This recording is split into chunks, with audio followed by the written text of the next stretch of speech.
All right, friends. So, welcome to session 2, and we are going to continue writing story adaptations, focusing on fairy tales.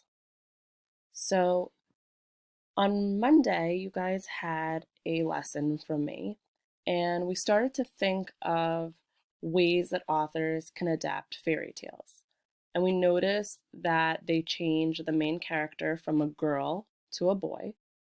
And we also noticed that the fairy godmother in Cinderella was this really fancy one and did really nice things for Cinderella.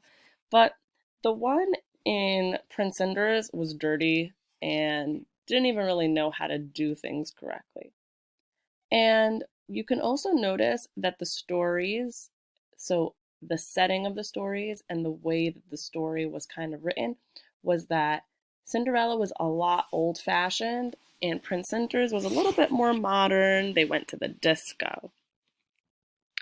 So many of you are talking about the fact that when a writer makes a change, let's say changing Cinderella from a girl to a boy, that's one kind of change. Another change was that Cinderella lost her glass slipper, but Prince Cinders lost his pants. When an author makes one change, it is like a domino that falls over and pushes other things to change. How many of you probably played with dominoes before? So, what if we decided that the main characters in fairy tales are always farm animals and we should change them? We could change them maybe to household pets. Instead of the three little pigs, they could be three little hamsters. And if they were hamsters, what kind of house would they build? Would they still be terrorized by big bad wolves? So, what we're going to notice is that if you make one change to your adaptation, you're going to have to make many other changes as well. Today, I want to teach you that when writers plan how an adaptation of a story will go, they do two things. First, they decide on a change that they think will improve the story, that will make it better. Second, they will make sure that the change leads to other changes so the whole story fits together. However, often the one big change or adaptation causes all the other changes to happen as well. So, yesterday you did some thinking about which fairy tale, either Little Red Riding Hood or Cinderella, you'll choose to adapt. I will be writing an adaptation of Cinderella and hoping you will help me with that. Before a person can think about a possible adaptation, it helps to have the original in mind, which is why you guys read the original of Cinderella and Little Red Riding Hood so that it would be really helpful so you know how you want to adapt your story. So I'm going to list in my mind the main things that happen in Cinderella, and you should be doing the same for your story. After I listed all the big major parts of Cinderella, here's the hard part.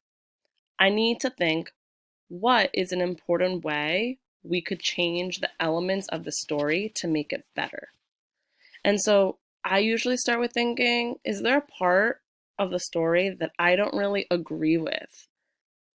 And so when I started recalling the main events in Cinderella, this is what happened. So Cinderella is mistreated by her stepmother and her stepsisters, and she has to do all the work. Then an invitation comes to a ball at a palace. They tell Cinderella she has to get them ready for the ball and then to stay home cleaning the ashes. The fairy godmother gives Cinderella a fancy dress and a fancy pumpkin carriage so she could look like a fancy princess. But the magic will go away at midnight. Cinderella goes to the ball and dances with the prince.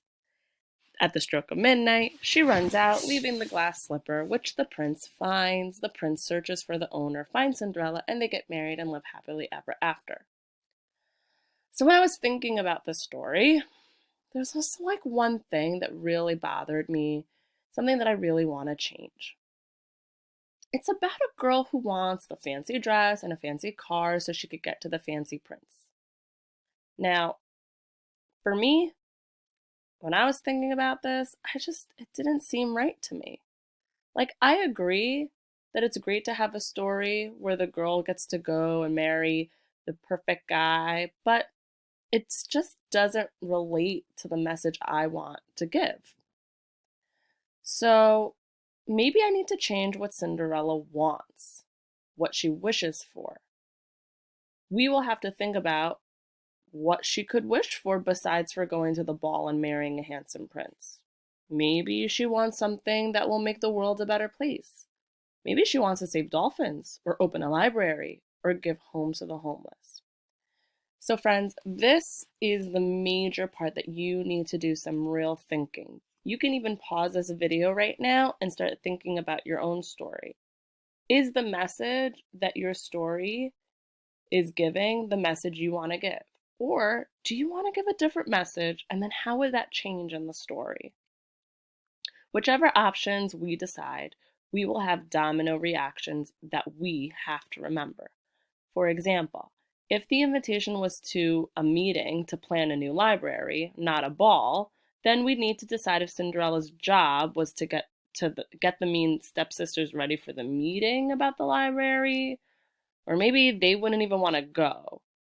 We would need to decide if she needed a fancy car and a dress. What do you think? So, do you see that first you think about a way to improve the original story? Someone could decide to change an original fairy tale because they thought that fairy tales often take place in the country, so they might decide to write a city version. So you really need to think long and hard about why do you want to change your story and why are you making those changes or adaptations? So I updated the list.